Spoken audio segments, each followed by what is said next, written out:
नमस्कार दोस्तों, बीसी यानी बॉलीवुड चलोगे में आपका स्वागत है। मैं हूं आपका अपना रोहित त्रिपाठी। जी हां, आज हम बात करने जा रहे हैं बॉलीवुड के ही मैन कहे जाने वाले धर्मेंद्र साहब के बारे में। जी हां, धर्मेंद्र साहब। चलिए बगैर किसी देरी के चालू करते हैं उनकी कुछ अनसुनी से किस्से जो शायद ही आप लोगों को नहीं पता हो। धर्मेंद्र साहब का जो जन्म हुआ था, धर्मेंद्र साहब का जन्म हुआ था 8 अक्टूबर 1935 में, जब ब्रिटेन शासक के दौरान उनका जन्म हुआ था। और उनके जो पिताजी थे, उनके पिताजी थे किशन सिंह देओल, जो कि एक सरकारी स्कूल के शिक्षक थे। और उनकी माताजी जो थी, उनकी माताजी का नाम था सतवंत कौर, जो कि एक गृहिणी थी। और उनके एक भाई थे अजीत देओल। जी हाँ, और अगर धर्मेंद्र साहब के पुरस्कारों की बात करें तो धर्मेंद्र साहब के काफ़ी उनको अवार्ड मिले हैं। 1991 में उन्हें फिल्म घायल के निर्माता के तौर पर बेस्ट फिल्म फेयर का अवार्ड मिला, फिल्म निर्माता के तौर पर।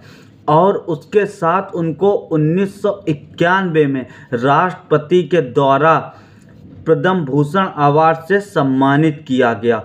और 1997 में उन्हें फिल्म फेयर लाइफ टाइम पुरस्कार से भी सम्मानित किया। और सन 2007 में उनको IIFA लाइफ टाइम अचीवमेंट पुरस्कार से भी सम्मानित किया गया। वर्ष 1954 में मात्र वे 19 वर्ष की आयु थी और उसी आयु में उनकी शादी कर दी गई थी। उनकी पहली पत्नी प्रकाश कौर से उनका विवाह हुआ था। जी हाँ, प्रकाश कौर से उनका विवाह हुआ था। उनका जो बचपन से ही पढ़ने लिखने में दोस्तों मन नहीं लगता था। वे बचपन से ही एक्टिंग की तरफ काफ़ी सक्रिय थे। उनको फिल्में देखना शुरू से ही पसंद था और एक्टिंग करना भी उनको पसंद था। वे घर में अपने माताजी के सामने एक्टिंग किया करते थे। इसी बीच उनकी माताजी ने कहा कि तुमको एक्टिंग करना पसंद है तो जाओ फिर एक्टिंग में अपना कैरियर बनाओ, देखो। फिर वे आते हैं मुंबई में 1966 में उनको पहली फिल्म बतौर हीरो, जिसके वो खाली एक ही नायक थे उस फिल्म का नाम था फूल और पत्थर, जो कि 1966 में रिलीज हुई थी। और वे एक उनकी पहली एक्शन फिल्म थी।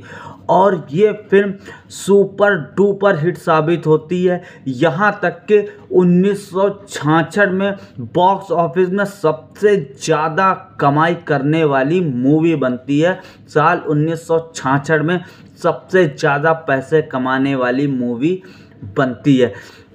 फिर उसके बाद उनका कैरियर मानो आसमान छूने लगता है। इसी बीच लोग ये कहने लगते हैं कि उनका मीना कुमारी के साथ कोई चक्कर चल रहा है, क्योंकि मीना कुमारी ने उनको काफ़ी मदद की थी इस फिल्म इंडस्ट्रीज़ में। इसलिए लोगों को लगता था कि मीना कुमारी का उनके साथ चक्कर चलता है।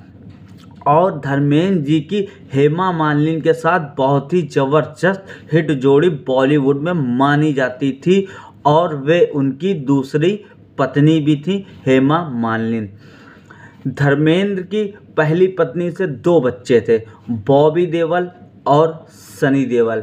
इन दोनों बच्चों की भी काफ़ी हेल्प करी। जी हाँ दोस्तों, शुरुआत में धर्मेंद्र साहब ने फिल्म बनाई बतौर निर्माता बेताब में सनी देओल लीड एक्टर में आए। फिर उसके बाद उन्होंने अपने छोटे बेटे बॉबी देओल के लिए फिल्म बनाई बरसात। वो भी फिल्म हिट हुई और इसमें बॉबी देओल को इस फिल्म से काफ़ी फिल्में मिलने लगी। फिर उन्होंने अपने भतीजे के लिए, जिनका नाम है अभय देओल, जी हाँ, अभय देओल के लिए फिल्म बनाई सोचा ना था, जो कि सन 2005 में रिलीज़ हुई थी। और इस फिल्म में धर्मेंद्र जी ने अभय देओल का काफ़ी साथ दिया था और उनको एक्टिंग के काफ़ी गुण सिखाए थे। धर्मेंद्र साहब ने अपने बच्चों का भी कैरियर बनाया और यहाँ तक कि अपने भतीजे का भी कैरियर बनाया। उनकी फिल्म आई शोले, जब वे अमिताभ बच्चन के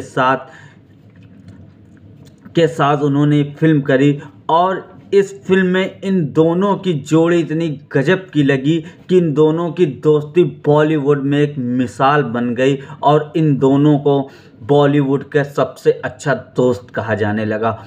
वैसे तो देखा जाए धर्मेंद्र के जो फेवरेट एक्टर थे वे दिलीप कुमार थे। जी हाँ, दिलीप कुमार को धर्मेंद्र साहब बहुत पसंद करते थे, वे इनके फेवरेट एक्टर थे। और उनकी अगर संगीतकार में बात करी जाए तो वे सुरैया को बहुत पसंद करते थे, वह उनके फ़ैन थे दो यहाँ तक के। जी हाँ, आज के लिए दोस्तों बस इतना ही।